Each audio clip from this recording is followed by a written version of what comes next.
We're going to talk about hunger and appetite today. Hunger and appetite are actually two completely different things. And when hunger needs are unmet, appetite more often than not gets a little bit out of control and can lead to patterns of food intake behavior which are detrimental to health, weight loss, and self-confidence in general. It's real common. I hear comments like, I just have no self-control around certain foods, or maybe I hear, I can't seem to stick to any nutrition plan, or I do really well during the week, but then I seem to fall off during the weekend and just everything, comes in and I have no self-control over it. More often than not, these struggles are actually about an unmet hunger need, and then appetite is kind of getting in the way and taking over. So let's throw the magnifying glass over these two separate things for a minute: hunger and appetite, and understand the difference in them so that we can see how we can leverage hunger and satiety to manage appetite, which is a little bit more intangible. So we're going to start with hunger. Hunger is actually our body's biological need for nutrients. It's about protein needs, it's about vitamin and mineral needs, it's about food energy needs, and it's triggered by emptiness in our stomach and a need for food.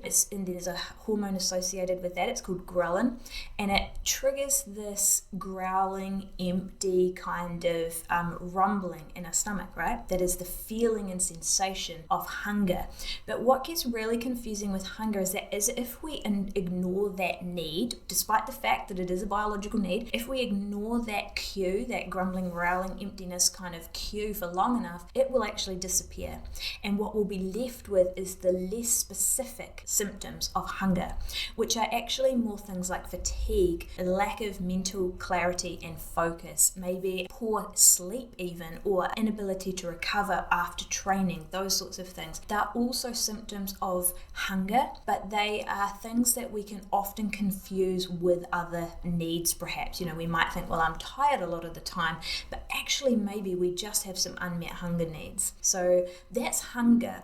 Appetite, on the other hand, is not a biological need. Appetite is about a psychological desire for food. It's about emotions, it's about positive feedback loops and associations with certain foods and certain emotional behaviors and habits. So appetite is one of those slightly more interesting ones where it will be triggered by perhaps an emotional event. For example, maybe a bit of stress at work and you have some chocolate and that kind of fires all the dopamine receptors in your brain. You start to feel this nice release from the stress, and we create this nice positive, maybe not so positive feedback loop with, when I'm stressed, I can eat chocolate and it makes me feel better. Or maybe the feedback loop is perhaps a little bit more, even more positive seeming than that. Perhaps a certain friend, whenever you hang out with them, you always have a glass of wine, and so whenever you see that friend, you have a craving for a glass of wine. And it's not that it's a bad thing, it's just that that's what you do with them and that's how you connect, and there's this kind of connection that is made between the food or the wine and the social occasion. So appetite's very much about this kind of psychological, emotional piece when it comes to food, rather than it has anything to do with an actual need for nutrients or a need for salt or sugar or any of those other things. Now, the confusing part here is that there is a bit of crossover between the two, between hunger and between appetite, and that is that when our hunger needs are not met, because it creates instability to our energy systems, to our nervous system somewhat, we can have dips and dives of blood sugar, those sorts of things, it can predispose us to greater input and greater kind of effect of our appetite, because we're looking more towards those foods that satisfy or meet us on a comfort level or a quick energy level or that craving type level. And it's not so much that we need that food, it's more that we have an unmet hunger need. So you could say, well, how do I tell the difference between the two?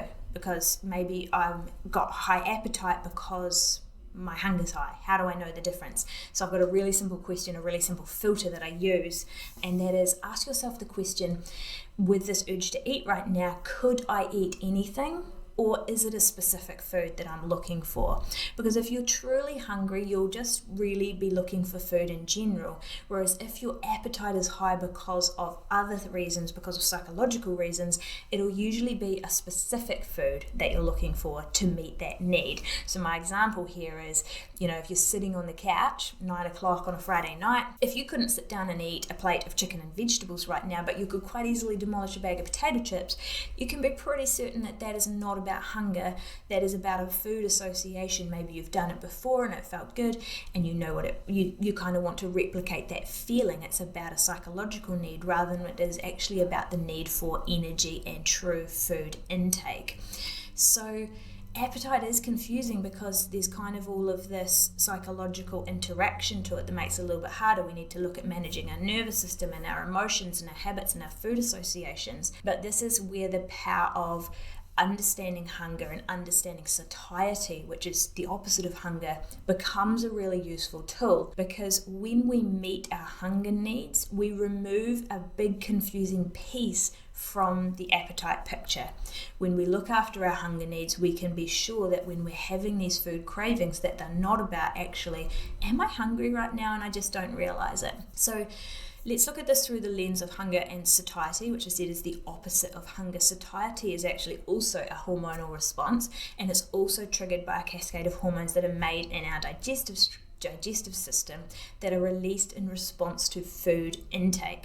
And this is where, if we understand how to eat, how to structure our meals, how to time our meals, we can satisfy that need really well. We really have a really strong stimulant to that satiety cascade of hormones, so that it takes that hunger piece out of the picture and we can kind of manage appetite separately. So there's a few key tools that I use here when it comes to hunger. The first one is actually eating enough. More often than not, a lot of people are fasting, a lot of people are on and off diets, or not eating because they're really busy, and throughout the day or maybe throughout their weeks, they're actually just genuinely hungry quite a lot of the time because they're not actually meeting their fuel and their energy needs. And then when it comes to the weekend or when it comes to the evening, they're like, man, I've got no self-control around food.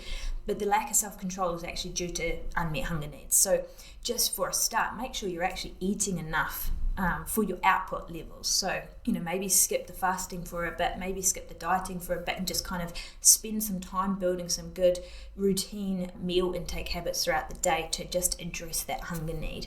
The second part is really prioritizing protein, fats, and fiber. The hormones that are released in the digestive system that trigger that satiety cascade, which is hormones from the stomach to the brain to tell us we've had enough to eat, are strongly driven by protein, by fats, and by fiber. And carbohydrates have a very negligible effect on that satiety cascade, which is why you could eat quite a high carb meal and then 30 minutes later you're still looking for something to eat again. It might have actually been enough calorically, but it didn't trigger that satiety cue to the brain to say, we've eaten enough, we don't need any more. So basing your meals around protein, around good fiber, which is bulk, your vegetables and whatnot, and some fat content can really, really help to make sure that the brain's getting that message that we've had good food intake and we're actually, our hunger needs are met. The other part here is really looking to make your food satisfying on a sensory level. A lot of that craving drive that we get can be because perhaps we are needing that stimulus of a little bit more interest. So this is where we start to look at things like sweet, salty, sour flavored foods, and then also texture and crunch. These are things that are satisfying and stimulating to us, and if we can build that into our nice protein vegetable based meals, we're going to get a whole lot better kind of satiety from the meal as a whole. There's a really big difference between a gluggy greeny brown kind of gross looking smoothie and a really nice protein berry smoothie bowl that's got some crunchy topping on. Calorically, protein fat wise, they might be very, very similar, but one's quite delicious, one's quite a sensory experience, and the other one's just a bit of a disappointment. So we're going to be looking for something after that, despite the fact that it might have been enough bulk and enough protein. So eating enough, prioritizing the protein, the fats, the fibers, making sure that it's, stimulating on a sensory level and actually just really enjoyable. Make your food enjoyable. Too many people, when they're looking to improve their health, end up just eating boring food, and no one's going to stick to that. We need to make sure that our food is interesting, is flavorful, and is something that we actually look forward to and is delicious. So, when it comes to appetite, it can be a little bit confusing because there's a lot to manage there, and it actually takes quite a bit of self-awareness for us. But if we can manage the hunger piece and remove that piece of the puzzle from it, then we can start to look at appetite through the lens of, is this about food associations that I've created for some other reason? And we all have these. They develop from our childhood, things that maybe happened when we were kids where food was used. Maybe it was a treat for a certain thing. Maybe there's various ways that those food associations can develop through our life. Or maybe they're ones that are, more related to stress management or psychological management or boredom or those sorts of things. But we can start to unpack them and manage them a little bit more when we can take hunger out of the picture, and we can know, I'm well fueled, I'm well fed, hunger's not exacerbating the appetite piece, and I can just really look at that on an emotional, psychological level. I've got another training actually about sugar cravings. So if this is kind of interesting, if this is something that is a bit of a battle for you or something that you're interested in learning more, just comment cravings below, or if you're watching on YouTube, the link will be there. But just dives into the kind of sugar cravings piece a little bit more specifically, if that's useful to you. But a lot of the feedback that we get from clients in the program is, often they've had what they've thought is a lack of self-control, or maybe just cravings or food habits that have come in that have been quite pervasive in their life. And when we address this food piece, we get that meal structure, we get that protein, we get that sensory need sort of met, that hunger need met. A lot of those cravings, those appetites, that lack of self-control just kind of disappears and is no longer an issue. So you might be surprised at just how much the hunger piece is driving the appetite piece, and it's nothing about a lack on your part. It's nothing about a lack of self-control. It's just about maybe needing a bit more food and doing it really cleverly. So hopefully this was helpful, guys. Hopefully just got you thinking a little bit about the difference between those two. Just remember that question. If you're wondering, is this hunger, is this appetite? What could I eat right now? Could I eat anything? Or is it a specific food that I'm looking for? Because if it is a specific food that you're looking for, you can be pretty sure that it's probably more about appetite, and maybe you can meet that need with something else. Maybe going for a walk, maybe talking to a friend, maybe having a hot drink, or something else is going to meet that need for you. So hopefully helpful. I'm going to let you guys get on with your day. Have a good one. Bye.